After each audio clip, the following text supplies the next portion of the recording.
अस्सलाम वालेकुम। की हाल चाल है ਤੁਹਾਡਾ? ठीक ठाक हो ਤੁਸੀਂ ਸਾਰੇ? कैसी तबीयत है ਤੁਹਾਡੀ ਸਾਰਿਆਂ ਦੀ?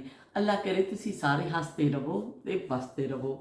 कितनी मखमूर है तुम्हारी आंखें, दिल का सुरूर है तुम्हारी आंखें। कितनी मखमूर है तुम्हारी आंखें, दिल का सुरूर है तुम्हारी आंखें। आंखें तुम्हारी रस की है झीले, जी चाहता है थोड़ी सी पी ले। चलो भी गाना ਸ਼ੁਰੂ ਹੁੰਦੇ ਹੀ ਤੁਹਾਨੂੰ ਸੁਣਾ ਦਿੱਤਾ। ਅੱਜ ਬਚਪਨ ਦੀਆਂ ਵਾਦੀਆਂ ਵਿੱਚ ਅਸੀਂ ਜਾਂਦੇ ਹਾਂ ਜਿਸ ਯਾਦ ਦੇ ਨਾਲ। ਬਸ ਇਸ ਤਰ੍ਹਾਂ ਹੀ ਮੈਂ ਹੁਣੇ ਨਹਾਤੀ। ਠੰਡ ਤੇ ਕਾਫੀ ਹੈ ਬਈ, ਪਰ ਹੁਣ ਨਹਾਉਣਾ ਤੇ ਪੈਂਦਾ ਹੀ ਹੈ। ਬਕਰੇ ਕੀ ਮਾਂ ਕਬ ਤੱਕ ਖੈਰ ਮਨਾਏਗੀ, ਕਦੋਂ ਤੱਕ ਨਹੀਂ ਨਹਾਵਾਂਗੇ, ਇੱਕ ਦਿਨ ਨਹੀਂ ਦੂਸਰੇ ਦਿਨ ਨਹੀਂ। ਮੈਂ ਨਹਾ ਕੇ ਆਈ, ਬਾਹਰ ਹਲੇ ਮੇਰੇ ਗਿੱਲੇ ਹੀ ਨੇ ਤੇ ਉਹ ਮੈਂ ਫਿਰ ਬੈਠੀ ਇਸ ਤਰ੍ਹਾਂ ਲਾ ਕੇ। ਇਰਾਦਾ ਤੇ ਮੇਰਾ ਅੱਜ ਇੱਕ ਦੂਸਰੇ ਮੌਜੂ ਦਾ ਸੀ, ਪਰ ਇਸ ਤਰ੍ਹਾਂ ਜਦੋਂ ਮੈਂ ਬਸ ਨਹਾ ਕੇ ਆ ਕੇ ਕਰੀਮ ਲਾਈ ਤੇ ਫਿਰ ਨਾਲ ਅੱਖਾਂ 'ਚ ਲਾਇਆ ਕੱਜਲ। लो जी, इस करके मैं काजल लाया तो मैंने एकदम बस याद आ गई बचपन की याद। इस काजल के हवाले के नाल याद आ गई कि बचपन में काजल का तसव्वुर नहीं सी। उदों असीं लाने होंदे सी सुरमा। तो मैं बचपन दी वादियां चली गई कि सुरमचू हुंदा सी मोटा सारा ते सुरमेदानी, तो उहदे नाल फिर सुरमा लाना अखां विच। बड़ा की, छोटा की, बुढ़ा की, बच्चा की, जवान की, मर्द की तो औरत की, हर कोई उस जमाने सुरमा लांदा हुंदा सी। सुरमा बड़ा ऐसा समझा जाता सी कि भी अखां वास्ते बहुत अच्छा है। वाकई जड़ा ना बहुत अच्छी चीज़ है अखां वास्ते। सुरमा नज़र वास्ते बहुत अच्छा है। तो उस जमाने में तो सुरमा लाजमी हर घर च एक हुंदा सी पाउडर का डब्बा। पाउडर का एडा गुलाबी जिहा रंग का गोल जिहा डब्बा हुंदा सी। ते एक होंदी सी सुरमेदानी मोटी सारी वड्डी सारी, एक होंदी सी कंघी, ते वही एक होंदी सी क्रीम दी शीशी। ये चार चीज़ां जेड़े बिल्कुल तुहाडे बनाओ सिंगार हर चीज़ दे काम आंदियां सन ते हर घर च लाजमी होंदियां सन। ते साडे घर भी इस तरह सुरमा साड़ी अम्मी नूं बहुत पसंद सी। साड़ी अम्मी ने सानू रज रज के साड़ी माँ ने सानू सुरमा लाया। उस जमाने की मैनूं लगदा है तुसीं कॉमेंट च दसियो सारियां मावां सुरमा लांदियां सन। बड़ी बच्चा पैदा होंदे ही ना उहदी अख च सुरमा पाया जांदा सी। ते साडी अम्मी ने कहना मोटा जिहा सुरमचू होवे, मोटा देख के उन्होंने सुरमचू लैना ते मोटे अम्मी ने कहना अख खुलदी है बच्चे की, अच्छी हुंदी है, मोटे सुरमचू दे नाल सुरमा पाना चाहिए। तो सुरमा इन्ना पाया जाता सी भी साडी अम्मी सानू बगैर सुरमे दे असीं घरों बाहर निकल नहीं सकते सन। स्कूल जाते सन जदों ते साडे कोल दो खिच के गुत्तां करनियां अम्मी ने, ते नाल ही अम्मी ने फिर ऐसा पाउडर थोड़ा जिहा मूँह दे उत्ते लाना ते चलो भी सुरमा। वो खिच खिच के बूंडे मेरी माँ ने लाने, वो इन्ने लम्मे बूंडे लाने, बूंडे कहते होंदे सन। ते ओह जिहड़ा ना इन्ने लम्मे अम्मी ने खिच के बूंडे लाने। अम्मी कहना बूंडे सोहणे लगदे ने। ते ओह इन्ना ज़्यादा वो आइटम मशहूर हो गया सी। यकीन मन्नो कि तुसीं शायद कहोगे मैं झूठ बोल रही हाँ। मैं झूठ नहीं बोलती, मैं झूठ नहीं बोलती। कोई मैं झूठ बोलिया, कोई ना कोई मैं कुफर तोलिया, कोई ना वही कोई ना। ते झूठ नहीं मैं बोल रही। मैं स्कूल में जड़ा ना तो सुरमे वाली कुड़ी के नाम मशहूर हो गई सा कि केड़ी बई केड़ी वो सुरमे वाली कुड़ी। तो इन्ना ज़्यादा अम्मी सुरमा पाते सन। वो खासकर जो अम्मी बूंडे खिंचते सन ना साढ़े, वो फिर बड़े मशहूर हो गए सन मेरे बूंडे के सुरमे वाली लड़की। मेरे आप भी बड़ा अच्छा लगता सी कि बूंडे। हुण अरसा हो गया बूंडे लाए। एक दिन मैंने नूर फातमा ने लाए सन बूंडे। मेरा दिल करता कदी कदी मैं लावां, तो हो सकता मैं किसी दिन बूंडे ला के भी तुहानूं दिखा देवां। अज ही दिल कर सी, उस वेले मेरा ख्याल नहीं आया, मैं बूंडे ला के ही बह जाती। तो वो की कहते हैं बचपन दी यादां जड़ियां ने सुरमे तो सवा जड़ा ना कोई दिन साडा नहीं गुजरता सी। दो दो टाइम अम्मी ने सुरमा लाना। उस जमाने में ये साड़ी दादी अल्लाह जन्नत नसीब करे सियालकोट रहिंदे सन। कोई भी आंदा सी ना तो सुरमा एक सौगात के तौर पर आंदा हुंदा सी। सौगात भेजी जाती सी सुरमे की कि बई बच्चों वास्ते। फिर वो घर में खरल कर दियां सन। हुंदा सी जिहड़ा पीसण वाला उहदे विच पा के अरके गुलाब पाना और उन्होंने इस तरह पीसते जाना। फिर वो जड़ियाँ पीसदियाँ सन नानियाँ या दादियाँ, वो फिर इस तरह सुरमचूना ला के अपनी अख च फेर के देखदियाँ सन कि रड़क तो नहीं आती पई अख में, कोई चीज़ रड़कदी तो नहीं पई। ਤੇ ਜੇ ਰੜਕ ਨਹੀਂ ਪੈਂਦੀ ਸੀ ਫਿਰ ਸਮਝਦੇ ਸਨ ਕਿ ਸੁਰਮਾ ਹੁਣ ਸਹੀ ਪੀਸ ਗਿਆ। ਕਈ ਕਈ ਦਿਨ ਮਹੀਨਿਆਂ ਦੇ ਹਿਸਾਬ ਨਾਲ ਲੱਗ ਜਾਂਦਾ ਸੀ, ਇੰਨਾ ਸੁਰਮੇ ਨੂੰ ਪੀਸਿਆ ਜਾਂਦਾ ਸੀ। ਤੇ ਉਹ ਫਿਰ ਘਰ ਦੇ ਪੀਸੇ ਹੋਏ ਨਾਨੀਆਂ ਦਾਦੀਆਂ ਦੇ ਹੱਥਾਂ ਦੇ ਸਾਫ਼ ਸੁਥਰੇ ਸੁਰਮੇ ਉਹ ਹੁਣ ਕਿੱਥੇ ਮਿਲਦੇ ਨੇ। ਹੁਣ ਤੇ ਉਹ ਨਾਨੀਆਂ ਦਾਦੀਆਂ ਵੀ ਨਹੀਂ ਰਹੀਆਂ ਕਿ ਜਿਹੜੀਆਂ ਸੁਰਮੇ ਪੀਸਣ, ਤੇ ਹੁਣ ਉਹ ਬੱਚੇ ਵੀ ਨਹੀਂ ਰਹੇ ਜਿਹੜੇ ਸੁਰਮੇ ਪਾਣ। ਹੁਣ ਬਿਲਕੁਲ ਸੁਰਮੇ ਦਾ ਬਿਲਕੁਲ ਇਸ ਤਰ੍ਹਾਂ ਮਾਯੂਬ ਸਮਝਿਆ ਜਾਂਦਾ ਵੇ ਸੁਰਮਾ ਪਾਣਾ, ਕਿ ਬੜਾ ਜੀ ਇਹ ਕੋਈ ਪੇਂਡੂ ਪ੍ਰੋਡਕਸ਼ਨ ਹੈ ਜਿਹੜਾ ਵੀ ਕੋਈ ਸੁਰਮਾ ਪਾ ਰਿਹਾ ਵੇ।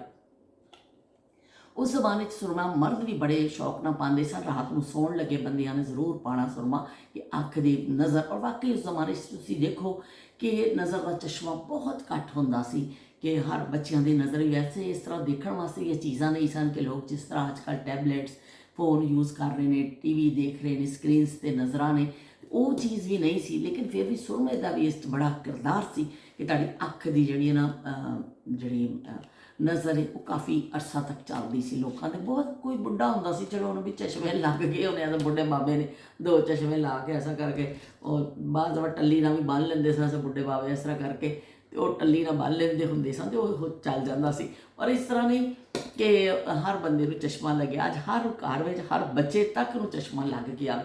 ਇਹ ਸੁਰਮੇ ਤੋਂ ਦੂਰੀ ਦਾ ਹੀ ਸ਼ਾਇਦ ਮੈਨੂੰ ਲੱਗਦਾ ਨਤੀਜਾ ਵੇ ਕਿ ਸੁਰਮੇ ਤੋਂ ਅਸੀਂ ਖਾਸਾ ਹੀ ਦੂਰ ਹੋ ਗਏ ਹਾਂ। ਤੇ ਉਹ ਮੈਨੂੰ ਬਚਪਨ ਦੀਆਂ ਆਪਣੀਆਂ ਯਾਦਾਂ ਜਿਹੜੀਆਂ ਨੇ ਕਿ ਦਾਦੀ ਨੇ ਪੋਟਲੀ 'ਚ ਜਿਹੜੀਆਂ ਪੋਟਲੀਆਂ ਆਉਂਦੀਆਂ ਸਨ, ਮੇਰੇ ਫੁੱਫੜ ਹੋਰੀ ਵੀ ਰਹਿੰਦੇ ਸਨ ਉੱਥੇ, ਇਹ ਸਾਰਿਆਂ ਨੂੰ ਤੋਹਫਤਨ ਸੁਰਮਾ ਆਉਂਦਾ ਸੀ ਕਿ ਉਹ ਅਖਬਾਰ ਦੇ ਕਾਗਜ਼ ਵਿੱਚ ਪਾ ਕੇ, ਅਖਬਾਰ ਨੂੰ ਅਸਾਂ ਦੋਹਰਾ ਚੋਰਾ ਕਰਕੇ ਉਹਦੇ 'ਚ ਪਾ ਕੇ, ਤੇ ਫਿਰ ਉਹ ਛੋਟੀ ਜਿਹੀ ਕੱਪੜੇ ਦੀ ਰੁਮਾਲ ਵਾਂਗਰ ਪੋਟਲੀ ਜੀ ਹੁੰਦੀ ਸੀ, ਉਹਦੇ ਉੱਪਰ ਬੰਨ੍ਹ ਕੇ ਗੰਢਾਂ ਦਿੱਤੀਆਂ ਜਾਂਦੀਆਂ ਸਨ। ਤੇ ਉਹ ਵੀ ਛੋਟੀ ਛੋਟੀ ਪੋਟਲੀਆਂ ਆਉਂਦੀਆਂ ਹੁੰਦੀਆਂ ਸਨ। ਕੋਈ ਸਿਆਲਕੋਟ ਤੋਂ ਆਉਂਦਾ ਸੀ ਨਾ, ਤੇ ਤੋਹਫਾ ਆਉਂਦਾ ਸੀ ਸੁਰਮੇ ਦਾ। ਤੇ ਉਹ ਫਿਰ ਇਸ ਤਰ੍ਹਾਂ ਹੌਲੀ ਹੌਲੀ ਕਰਕੇ ਅੰਮੀ ਨੇ ਕਹਿਣਾ ਜ਼ਾਇਆ ਨਾ ਜਾਵੇ, ਉਹ ਸੁਰਮੇਦਾਨੀ 'ਚ ਪਾਇਆ ਜਾਂਦਾ ਸੀ। ਤੇ ਫਿਰ ਸੁਰਮੇਦਾਨੀ ਨੂੰ ਜਦੋਂ ਪਾਉਣਾ ਉਹਨੂੰ ਹਿਲਾਉਣਾ ਵੀ ਇਸ ਤਰ੍ਹਾਂ ਕਰਕੇ, ਤੇ ਅੱਖ 'ਚ ਖਿੱਚ ਕੇ ਬੂੰਡਾ ਲਾਉਣਾ ਵੇ, ਤੇ ਉਹ ਜ਼ਮਾਨੇ ਨਾਯਾਬ ਹੋਏ। ਹੁਣ ਮੈਨੂੰ ਸੁਰਮੇਦਾਨੀ ਦੇਖੀ ਅਰਸਾ ਹੋ ਗਿਆ ਵੇ ਕਿ ਕਿਸੇ ਘਰ 'ਚ ਨਜ਼ਰ ਹੀ ਨਹੀਂ ਆਉਂਦੀ। ਉਹ ਜਿਹੜੇ ਅੱਖਾਂ 'ਚ ਪਾਉਣ ਦੇ ਇਸ ਤਰ੍ਹਾਂ ਆਦੀ ਨੇ, ਉਹਦੀ ਜਗ੍ਹਾ ਕਾਜਲ ਨੇ ਲੈ ਲਈਏ ਕਿ ਕਾਜਲ ਆ ਗਿਆ ਵੀ ਜਿਹੜੇ ਅੱਖਾਂ 'ਚ ਪਾਉਣ ਦੇ ਆਦੀ ਨੇ। ਮੈਨੂੰ ਵੀ ਜ਼ਿਆਦਾਤਰ ਅੱਛਾ ਲੱਗਦਾ ਵੀ ਕਿਉਂਕਿ ਮੈਨੂੰ ਜਿਹੜਾ ਆਦਤ ਹੈ ਸ਼ੁਰੂ ਤੋਂ ਕਿ ਅੰਮੀ ਨੇ ਪਾਇਆ ਨਾ ਸਾਡੇ, ਤੇ ਉਹ ਵੀ ਮੈਨੂੰ ਆਦਤ ਐਸੀ ਪੈ ਗਈ ਕਿ ਅੱਖਾਂ ਇਸ ਤਰ੍ਹਾਂ ਅੱਛੀਆਂ ਨਹੀਂ ਲੱਗਦੀਆਂ। ਤੇ ਕਾਫੀ ਅਰਸਾ ਵਿੱਚ ਮੈਂ ਛੱਡ ਦਿੱਤਾ ਸੀ ਕਿਉਂਕਿ ਫਿਰ ਡਾਕਟਰਸ ਕਹਿੰਦੇ ਨੇ ਕਿ ਅੱਜ ਸੁਰਮੇ ਦੇ ਨਾਂ 'ਤੇ ਪਤਾ ਨਹੀਂ ਕੀ ਪੀਸ ਕੇ ਤੁਹਾਨੂੰ ਨਾ ਦਿੱਤਾ ਜਾਂਦਾ, ਇਸ ਤੋਂ ਖਤਰਨਾਕ ਸੁਰਮਾ ਡਾਕਟਰ ਮਨਾ ਕਰਦੇ ਨੇ।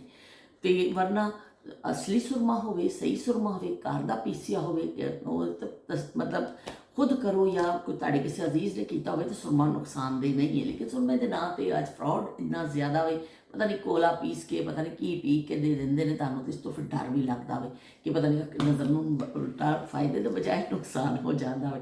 ਲੇਕਿਨ ਐਵੇਂ ਕਿ ਸੁਰਮਾ ਆਪਣੀ ਅਸਲੀ ਹਾਲਤ ਵਿੱਚ ਜਿਹੜਾ ਬਿਲਕੁਲ ਓਰੀਜਨਲ ਅਗਰ ਲੈ ਕੇ ਤੁਸੀਂ ਘਰ ਖੁਦ ਪੀਸੋ ਜਾਂ ਤੁਹਾਡਾ ਕੋਈ ਅਜ਼ੀਜ਼ ਪੀਸ ਕੇ ਦੇਵੇ, ਤਾਂ ਉਹਦੇ ਵਰਗੀ ਕੋਈ ਚੀਜ਼ ਨਹੀਂ। ਅੱਖਾਂ ਦੀ ਰੋਸ਼ਨੀ ਵਾਸਤੇ ਬੜੀ ਅੱਛੀ।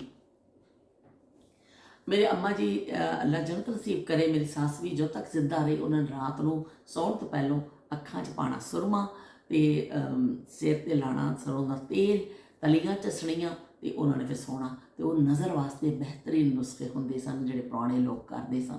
ਤੇ ਅਸੀਂ ਵੀ ਰੱਜ ਰੱਜ ਕੇ ਸੁਰਮਾ ਪਾਇਆ ਵੀ, ਰੱਜ ਰੱਜ ਕੇ, ਇੰਨਾ ਰੱਜ ਰੱਜ ਕੇ ਕਿ ਕਦੀ 3 ਦਫਾ ਦਿਨ 'ਚ, ਕਦੀ 4 ਦਫਾ। ਸਾਡੀ ਸੁਬਾਹ ਦੇ ਅੰਮੀ ਸਾਨੂੰ ਲਾਜ਼ਮੀ ਲਾਉਂਦੇ ਸਨ, ਫਿਰ ਸਕੂਲੋਂ ਆ ਕੇ ਵੀ ਫਿਰ ਜੇ ਨਹਾਉਣਾ ਵੀ ਫਿਰ ਵੀ ਉਹ ਵੀ ਬੂੰਡਾ ਸਾਡਾ ਤਿਆਰ ਰਹਿੰਦਾ ਸੀ। ਤੇ ਅਸੀਂ ਉਸ ਤੋਂ ਬਗੈਰ ਸਾਡੀ ਅੰਮੀ ਸਾਨੂੰ ਲਾਣ ਨਹੀਂ ਦਿੰਦੇ। ਅਸੀਂ ਕਹਿਣਾ ਅੰਮੀ ਨਾ ਕਰੋ, ਅੰਮੀ ਕਹਿਣਾ ਨਹੀਂ ਬੂੰਡੇ ਲਾਣੇ ਨੇ। ਅੰਮੀ ਨੂੰ ਬੜੇ ਸੋਹਣੇ ਲੱਗਦੇ ਸਨ। ਅੰਮੀ ਨੂੰ ਆਪਣੀਆਂ ਧੀਆਂ ਬੂੰਡੇ ਅੱਜ ਸੋਹਣੀਆਂ ਲੱਗਦੀਆਂ ਸਨ, ਤੇ ਉਹ ਫਿਰ ਅਸੀਂ ਵੀ ਲਵਾ ਲੈਂਦੇ ਹੁੰਦੇ ਸਾਂ। ਬਈ ਚਾਰਾ ਹੀ ਕੋਈ ਨਹੀਂ ਹੁੰਦਾ ਸੀ, ਮਾਂ ਦੀ ਉਹ 'ਚ ਬੈਠੇ ਆ। ਤੇ ਫਿਰ ਉਹ ਬੱਚੇ ਵੀ ਬੜੇ ਸਾਦਤਮੰਦ ਹੁੰਦੇ ਸਨ ਕਿ ਜੋ ਅੰਮੀ ਨੇ ਕਰ ਦਿੱਤਾ ਠੀਕ ਹੈ ਜੀ, ਸਾਡੀ ਮਾਂ ਵੀ ਜੋ ਸਾਡੇ ਵਾਸਤੇ ਕਰ ਰਹੀ ਹੈ ਉਹ ਬਿਹਤਰ ਹੀ ਕਰ ਰਹੀ ਹੈ। ਤੇ ਬਸ ਅੱਜ ਮੈਨੂੰ ਬਚਪਨ ਦੀ ਇਹ ਯਾਦ, ਆਪਣੀ ਯਾਦ ਆ ਗਈ। ਛੋਟੀ ਤੋਂ ਛੋਟੀ, ਵੱਡੀ ਤੋਂ ਵੱਡੀ ਯਾਦ ਇਸ ਦਿਲ ਵਿੱਚ ਜਿਹੜੀਆਂ ਨੇ ਯਾਦਾਂ ਰਹਿੰਦੀਆਂ ਨੇ। ਉਹ ਭਾਵੇਂ ਇੱਕ ਸੂਈ ਤਾਂ ਬਟਨ ਮਾਂ ਨੇ ਲਾਣਾ ਸਿਖਾਇਆ ਹੋਵੇ, ਭਾਵੇਂ ਉਹ ਕੀ ਕਹਿੰਦੇ ਤੁਹਾਨੂੰ ਆਟਾ ਗੁੰਨਣਾ ਸਿਖਾਇਆ ਹੋਵੇ, ਭਾਵੇਂ ਤੁਹਾਨੂੰ ਚਾਦਰ ਠੀਕ ਕਰਨੀ ਸਿਖਾਈ ਹੋਵੇ, ਭਾਵੇਂ ਤੁਹਾਨੂੰ ਝਾੜੂ ਫੇਰਨਾ ਸਿਖਾਇਆ ਹੋਵੇ, ਉਹ ਮਾਂ ਦੀਆਂ ਛੋਟੀਆਂ ਛੋਟੀਆਂ ਗੱਲਾਂ ਤੁਹਾਨੂੰ ਯਾਦ ਆਉਂਦੀਆਂ ਜਾਂਦੀਆਂ ਨੇ। ਔਰ ਬੱਚਿਆਂ ਦੀ ਜ਼ਿੰਦਗੀ ਵਿੱਚ ਮਾਂ ਦਾ ਕਿਰਦਾਰ ਜਿਹੜਾ ਵੇ ਬਹੁਤ ਬੜਾ ਕਿਰਦਾਰ ਹੈ। ਵੈਸੇ ਤਾਂ ਔਲਾਦ ਦੀ ਤਰਬੀਅਤ ਦੇ ਹਵਾਲੇ ਦੇ ਨਾਲ ਹੀ ਮਾਂ ਦੀ ਜ਼ਿਕਰ ਜ਼ਰੂਰ ਆਉਂਦਾ ਹੈ ਕਿ ਮਾਂ ਦੀ ਤਰਬੀਅਤ ਨਜ਼ਰ ਆਉਂਦੀ ਔਲਾਦ ਦੇ ਹਵਾਲੇ ਨਾਲ, ਪਰ ਇਹ ਕਿ ਸਪੈਸ਼ਲੀ ਬੇਟੀ ਦੇ ਹਵਾਲੇ ਦੇ ਨਾਲ ਇਹ ਮਾਵਾਂ ਜਿਹੜੀਆਂ ਨੇ ਫਿਰ ਉਹਨਾਂ ਨਾਲੋਂ ਨਾਲ ਦੱਸਦੀਆਂ ਨੇ ਕਿ ਇਹ ਇਸ ਤਰ੍ਹਾਂ ਨਹੀਂ ਕਰਨਾ, ਇਹ ਕੰਮ ਇਸ ਤਰ੍ਹਾਂ ਨਹੀਂ ਕਰਨਾ, ਇਸ ਤਰ੍ਹਾਂ ਨਹੀਂ ਕਰਨਾ, ਇਸ ਤਰ੍ਹਾਂ ਕਰੋ, ਇਹ ਸਿੱਖੋ, ਉਹ ਕਰੋ। ਇਸ ਤਰ੍ਹਾਂ ਫਿਰ ਬੱਚੀਆਂ ਦੀ ਸਮਝੋ ਇੱਕ ਕਿਸਮ ਦੀ ਤਰਬੀਅਤ ਹੁੰਦੀ ਹੈ, ਬੱਚੀਆਂ ਸਿੱਖਦੀਆਂ ਜਾਂਦੀਆਂ ਨੇ ਮਾਵਾਂ ਕੋਲੋਂ, ਤਾਂ ਬੜੇ ਫਿਰ ਕੰਮ ਆਉਂਦੀ ਮਾਂ ਦੀ ਤਰਬੀਅਤ, ਤੁਹਾਨੂੰ ਜ਼ਿੰਦਗੀ ਭਰ ਤੁਹਾਡੇ ਨਾਲ ਚੱਲਦੀ। ਇसी ਤੋਂ ਫਿਰ ਨਾਲ ਚੱਲਦੀ ਤਰਬੀਅਤ ਤੇ ਮਾਂ ਫਿਰ ਭੁੱਲ ਵੀ ਨਹੀਂ ਸਕਦੀ ਕਦੀ ਕਿ ਤੁਹਾਨੂੰ ਛੋਟੀ ਤੋਂ ਛੋਟੀ ਗੱਲ 'ਚ ਵੀ ਯਾਦ ਆ ਜਾਏਗੀ, ਕਿਸੇ ਰੋਟੀ ਪਕਾਓਗੇ ਉਹ 'ਚ ਵੀ ਤੁਹਾਨੂੰ ਯਾਦ ਆ ਜਾਏਗੀ। ਤੇ ਉਹ ਮੈਂ ਤੁਹਾਨੂੰ ਕਿਸੇ ਦਿਨ ਨਾ, ਹੁਣ ਮੈਨੂੰ ਇੱਕਦਮ ਦੇਖੋ ਫਿਰ ਯਾਦ ਆ ਗਿਆ ਕਿ ਮੈਂ ਤੁਹਾਨੂੰ ਕਿਸੇ ਦਿਨ ਬਾਹਰ ਮੈਂ ਲਸਣ ਲਾਇਆ ਸੀ, ਯਕੀਨ ਮੰਨੋ ਸਾਰਾ ਬਰਪਰੀ ਪਈ, ਸਾਰੇ ਪੌਦੇ ਖਤਮ ਹੋ ਗਏ ਤੇ ਮੈਂ ਇੱਕ ਦਿਨ ਲਸਣ ਤੋੜਾਂਗੀ, ਲਸਣ ਦੀਆਂ ਭੋਕਾਂ ਦਾ ਅਸੀਂ ਆਮਲੇਟ ਬਣਾਵਾਂਗੇ ਸੁਬਹ ਨਾਸ਼ਤੇ 'ਚ, ਮੈਂ ਤੁਹਾਨੂੰ ਕਰਕੇ ਦੱਸਾਂਗੀ, ਬਹੁਤ ਮਜ਼ੇ ਦਾ ਲੱਗਦਾ। ਅਤੇ ਇਸ ਤਰ੍ਹਾਂ ਛੋਟੀਆਂ ਛੋਟੀਆਂ ਰੈਸਪੀਆਂ ਜਿਹੜੀ ਸਾਨੂੰ ਯਾਦ ਆ ਜਾਂਦੀਆਂ ਨੇ ਪੁਰਾਣੀਆਂ, ਅਤੇ ਮੈਂ ਤਾਂ ਉਹਨਾਂ ਨੂੰ ਜ਼ਿੰਦਾ ਰੱਖਣੀ ਕੋਸ਼ਿਸ਼ ਕਰਨੀ ਆ ਕਿ ਮੇਰੇ ਦਿਲ 'ਚ ਵੀ ਜ਼ਿੰਦਾ ਰਹਿਣ, ਮੈਂ ਕੁਛ ਨਾ ਕੁਛ ਉਹਦੇ ਨਾਲ ਉਹਨੂੰ ਕਰਦੀ ਵੀ ਰਵਾਂ, ਯਾਦ ਵੀ ਕਰਦੀ ਰਵਾਂ। ਅਤੇ ਹੁਣ ਫਿਰ ਮੈਂ ਚੱਲਦੀ ਹਾਂ, ਫਿਰ ਇਨਸ਼ਾਅੱਲਾ ਅਸੀਂ ਇੱਕ ਨਵੀਂ ਯਾਦ ਦੇ ਨਾਲ, ਨਵੀਂ ਗੱਲ ਦੇ ਨਾਲ ਆ ਜਾਵਾਂਗੇ। ਅੱਜ ਤੇ ਅਸੀਂ ਗੱਲਾਂ ਕੀਤੀਆਂ ਸੁਰਮੇ ਦੀਆਂ। ਤੱਕ ਸੱਜਣਾ ਡੋਰਾ ਮੇਰੀ ਅੱਖ ਦਾ, ਲਿਸ਼ਕੇ ਵੇ ਲੌਂਗ ਮੇਰੇ ਨੱਕ ਦਾ, ਮਾਰਦਾ ਲੈਟਾ ਰੰਗ ਬੋਲਿਆ ਤੇ ਸਕਦਾ। ਤੱਕ ਸੱਜਣਾ ਡੋਰਾ ਮੇਰੀ ਅੱਖ ਦਾ, ਲਿਸ਼ਕੇ ਵੇ ਲੌਂਗ ਮੇਰੇ ਨੱਕ ਦਾ।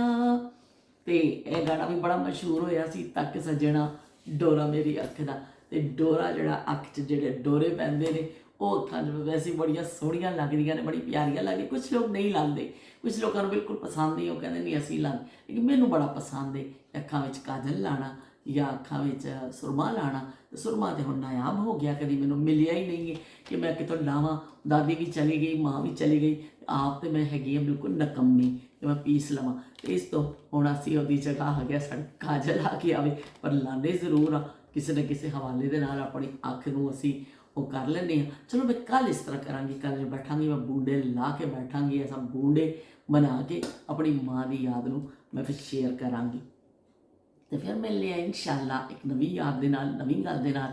ਤੁਸੀਂ ਮੈਨੂੰ ਕੌਮੈਂਟ ਵਿੱਚ ਜ਼ਰੂਰ ਦੱਸਿਓ ਕਿ ਅਗਰ ਤੁਸੀਂ ਕਦੀ ਬਚਪਨ 'ਚ ਸੁਰਮਾ ਲਾਇਆ ਵੇ, ਲਾਉਂਦੇ ਸੋ ਅਤੇ ਕਿਸ ਤਰ੍ਹਾਂ, ਜਾਂ ਤੁਹਾਡੀ ਵਾਲਦਾ ਲਾਉਂਦੇ ਹੋਣ, ਅਗਰ ਕੋਈ ਜੇਠ ਸਰਦਾਰ ਦੇਖਣ 'ਚ ਉਹ ਖੁਦ ਵੀ ਲਾਉਂਦੇ ਸਨ ਕਿ ਨਹੀਂ, ਜਾਂ ਉਹਨਾਂ ਦੀ ਵਾਲਦਾ ਲਾਉਂਦੇ ਸਨ, ਜਾਂ ਤੁਸੀਂ ਹੁਣ ਵੀ ਲਾਉਂਦਾ ਹੈ ਕੋਈ, ਅਤੇ ਮੈਨੂੰ ਦੱਸੇ, ਕਿਉਂਕਿ ਮੈਨੂੰ ਤਾਂ ਬੜਾ ਅੱਛਾ ਲੱਗਦਾ ਵੇ ਕਿ ਸੁਰਮਾ ਜਿਹੜਾ ਵੇ ਨਾ ਉਹ ਅੱਖਾਂ ਵਾਸਤੇ ਬਹੁਤ ਅੱਛਾ ਵੇ।